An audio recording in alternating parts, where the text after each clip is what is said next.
अचलपूर शहरातील बहुचर्चित अमित बटववाले हत्याकांड प्रकरणात शासनाने मुंबई येथील सरकारी वकील यादव पाटील यांची नियुक्ती केली आहे। त्यांची विशेष मुलाखत घेतली आहे नरेंद्र जावरे यांनी। अचलपूर येथील बहुचर्चित अमित बटववाले हत्याकांड प्रकरणात शासनाच्या वतीने बाजू मांडण्यासाठी मुंबई उच्च न्यायालयाचे सरकारी वकील ॲडव्होकेट उमेशचंद्र यादव पाटील यांची नियुक्ती करण्यात आली आहे। 2 फेब्रुवारी रोजी अचलपूर न्यायालयात यातील 3 आरोपींनी जामीन अर्ज दाखल केला होता। यावर युक्तिवाद करण्यासाठी ॲडव्होकेट यादव उपस्थित झाले होते। अचलपूर शहरातील अमित बटववाले या तरुणाची 11 ऑगस्ट रोजी वाळू माफियांनी निर्दयपणे हत्या केली होती। त्यात वडील मोहन बटववालेही जखमी झाले होते। या प्रकरणी अचलपूर पोलिसांनी 15 आरोपींना अटक केली असून ते सध्या न्यायालयीन कोठडीत आहेत। संपूर्ण महाराष्ट्रात खळबळ उडवून देणाऱ्या अमित बटववाले हत्याकांड प्रकरणात शासनाने विशेष सरकारी वकील म्हणून मुंबई उच्च न्यायालयाचे सरकारी वकील ॲडव्होकेट उमेशचंद्र यादव पाटील यांची 20 डिसेंबर 2015 रोजी नियुक्ती केली आहे। या बटववाले प्रकरणात ॲडव्होकेट उमेशचंद्र यादव आपला युक्तिवाद करणार आहे। प्रकरणातील वकील उमेशचंद्र यादव यांच्यासोबत एससीएनने एक विशेष बातचीत केली आहे। पाहूया ती बातचीत।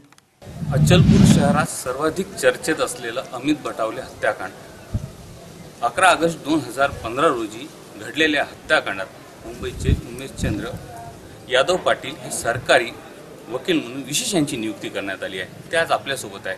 सर, एससीएन न्यूजमध्ये आपलं स्वागत। धन्यवाद। सर्वात अगोदर मला सांगा की मुंबईवरून तुमची या स्पेशल हत्याकांडात नियुक्ती करण्यात आली आहे। आज काय होतं या प्रकरणात?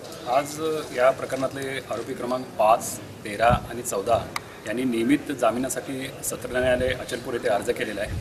त्या अर्जावर आज सुनावणी होणं अपेक्षित होतं, पण बचाव पक्षाचे वकील आणि सरकारी पक्षाचे वकील यांच्या तारखांच्यामध्ये आजच्या तारखेला मेळ होऊ शकला नाही। त्या कारणास्तव आणि त्यामध्ये सरकार पक्षाला आपल्याला त्यामध्ये उत्तर दाखल करायचं असल्या कारणाने न्यायालयानं त्यामध्ये मॅटर हा ॲडजंट केलेला आहे आणि या मॅटरमध्ये आता पुढील सुनावणी 10 फेब्रुवारी 2016 रोजी सकाळी 11 वाजता होणार आहे। भरपूर महाराष्ट्रात सर्व चर्चेत असं हे हत्याकांड प्रकरण आहे आणि विशेष सरकारी वकील म्हणून तुमची नियुक्ती झाली आहे। या प्रकरणावर बोलायचं झालं, जर न्यायालयाच्या चौकटीत अधीन राहून जर बोलायचं झालं तर हे पुरावे वगैरे काय सांगाल याबद्दल? न्यायालयासमोर जे चार्जशीटच्या आरोपपत्राच्या अनुषंगाने जो पुरावा उपलब्ध आहे त्याच्यावर आता ती न्यायालयीन प्रक्रिया चालू असताना त्याच्यावर टिप्पणी करणं योग्य होणार नाही।